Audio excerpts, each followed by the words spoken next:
Danielle Strickland is passionate about serving and loving the marginalized all over the world, at one time holding the most unusual job of acting as chaplain for brothels across Canada. Danielle, welcome.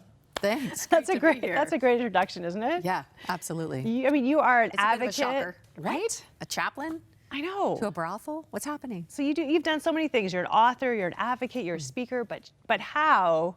First of all, I didn't even know that brothels had chaplains. So tell me how this came about. Yeah, it is actually a fascinating story. It really started in Australia. I was there doing social justice work with the Salvation Army, and I've been committed to trying to stop human trafficking for a lot of years.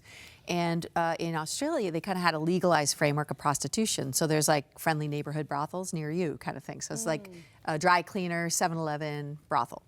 And I was really mystified as to how to reach indoor trafficking and try to get to it. And I got this phone call from a retired Baptist lady who had this awkward situation of having a phone number that was 2 digits different from her local brothel's phone number. So she kept getting calls and it was bugging her. So she decided to change her number. And on the morning she was going to change her number, she felt God speak to her and say, "Why are you changing your number?" And she said, "Well, I keep getting these calls." And she felt God say, "Right, the calls are from me." And so she met with me because she knew me through her daughter. And she said, "I don't know what to do because I feel like I'm supposed to do something. I don't know what to do." So we had kind of this brainstorm of like, what would you normally do? Like, instead of making this some like super hard, crazy like thing, what would be your normal response if your neighbor was in trouble or something had happened? She said, "Oh, that's easy." She said, "I would make some cupcakes and I would go introduce myself." And I said, "Let's do it on Tuesday."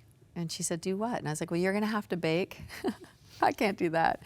And then we'll go introduce ourselves to your local brothel and see what happens. And so it's this long, beautiful, funny, like hilarious, like who designed this story. But she, they were like, "What, cupcakes? Come on in." And she introduced herself as a neighbor and said, "I'm sorry it took me so long to get here, but I wanted to say hi and get involved and to be available." And she's been visiting faithfully every week, a brothel system. And then I ran back to Salvation Army headquarters, called 10 of my friends, and said, we gotta get organized. The Baptists are gonna beat us to the brothels.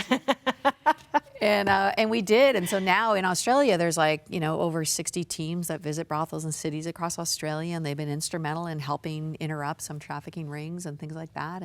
And so then I moved to Canada, back to Canada. I'm Canadian. Moved to Edmonton. And there was a lot of indoor prostitution going on through what we would call massage parlors, which were really exotic massage parlors, which were really just brothels. Actually, the eeriness of how similar they all were to the brothels I experienced in Australia. And we were like, how are we going to, people were like, what will we do? What will we do? And you sort of have this option. Well, you can boycott. You can stand outside with sort of signs going like, "Stop the sexual exploitation of women," or you can try to create relationship and transformation. And, or maybe you can do both and everyone has a different role. But I decided, does anyone bake?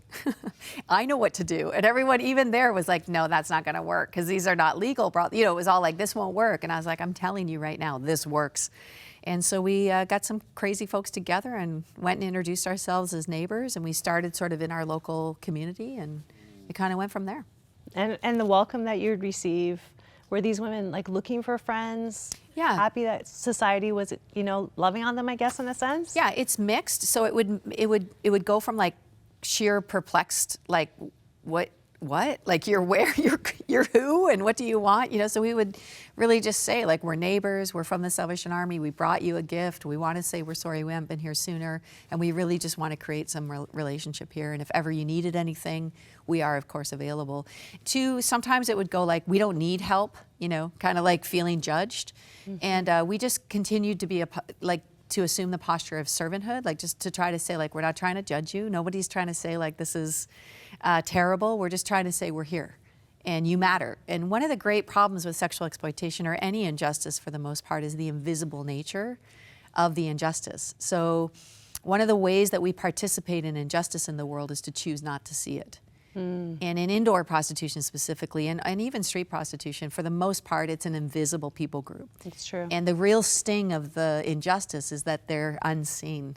So even just the posture of presence, so I used to say to the teams, even just to show up and say, "We see you, you matter, how can we serve you? That's a tremendous, positive way of trying to create relationship that might lead to transformation.